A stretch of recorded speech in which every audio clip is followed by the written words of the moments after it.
Olá pessoal, meu nome é Marina Silenciato, eu sou aluna do terceiro período de História e hoje eu tô aqui pra gente bater um papo sobre diversidade cultural. Bom, diversidade cultural é um assunto que me chama muita atenção, principalmente pelo fato das militâncias, né? Pelo fato de hoje nós estarmos discutindo mais sobre essa questão da aceitação do outro. E para esse papo eu quero trazer alguns conceitos antropológicos, né, para a gente discutir e para que fique bem claro aí na hora de prestar o Enem e que espero que sirva de ajuda para vocês. Em primeira mão, espero que vocês estejam bem, espero que vocês estejam se cuidando e bora discutir? Primeira coisa que a gente precisa pensar é nesse conceito de cultura, né? O que seria esse conceito de cultura? Seria um conjunto de conhecimentos, de crenças, de leis e de hábitos que as pessoas aprendem e que não são elementos naturais. Então, assim, coisas de dentro de uma sociedade, por exemplo, as religiões, a arte, a maneira como as pessoas se vestem, tudo isso faz parte de uma cultura. Quando a gente pega aí uma região, a gente pode observar as comidas típicas ou, enfim, as características que determinam aquela região. Isso é o que a gente chama de cultura, né? E falar de cultura, a gente entra aí num dilema que vem entre a identidade biológica e essa diversidade humana, né? Para a gente entender um pouquinho dessa identidade biológica, a gente entra no determinismo biológico. O que seria esse determinismo biológico? Ele prega que as pessoas nascem com hábitos que são inatos. Outra coisa muito interessante que a gente tem que identificar, né, nesse determinismo biológico é a questão dos gêneros. Então, eles naturalizam essa ideia de que o mais fraco fisicamente, né, de força, no caso as mulheres, são inferiores a quem tem a maior força, os homens, por exemplo. Isso determina o quê?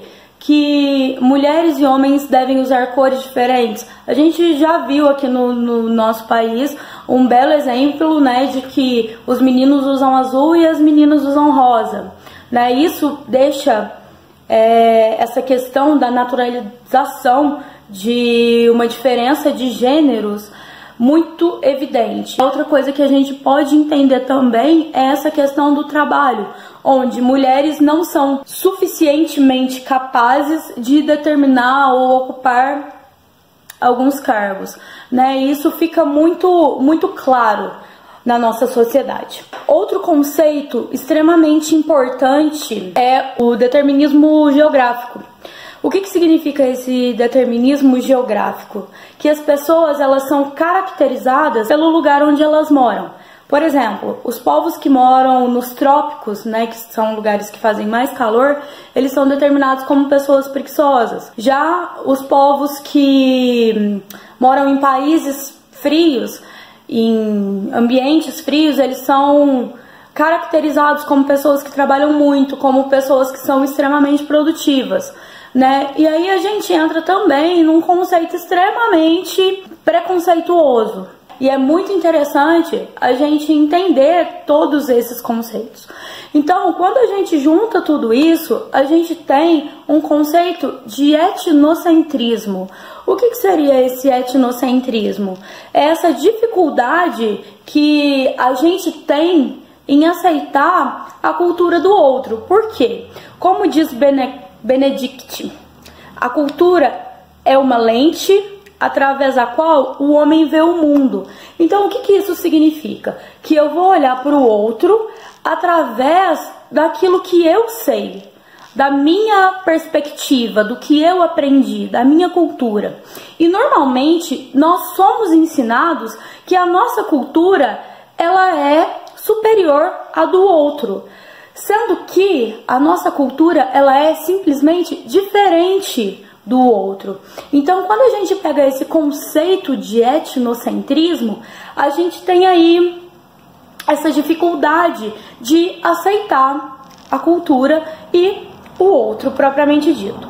Então, quando a gente pensa numa superação do etnocentrismo, é quando a gente já consegue começar a quebrar esses preconceitos e a entender de uma maneira mais natural que o outro, ele é apenas diferente, que ele vive em meios diferentes e que a forma como ele vive faz com que ele realmente tenha uma cultura diferente da nossa. Então, eu acho que só aí pra gente terminar essa discussão, vale a pena a gente falar um pouquinho sobre essa questão dos movimentos, né? Principalmente dos movimentos sociais, onde a gente traz uma igualdade, seja ela de gênero, seja ela de raça, seja de cor, independente, né? É muito importante que a gente consiga entender a cultura do outro, que a gente consiga ter empatia pelo outro e principalmente pela fomentação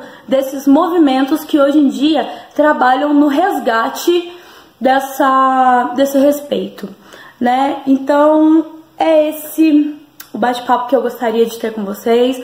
Eu espero que tenha sido de um bom proveito e que a gente possa continuar discutindo e cada vez mais fortalecendo essa diversidade cultural, porque com certeza a beleza está no diferente, né? Tem aquela frase famosa que é o que seria do vermelho se todos gostássemos do amarelo. Então, eu acho que fica aí a reflexão e alguns conceitos sobre diversidade cultural. Um abraço!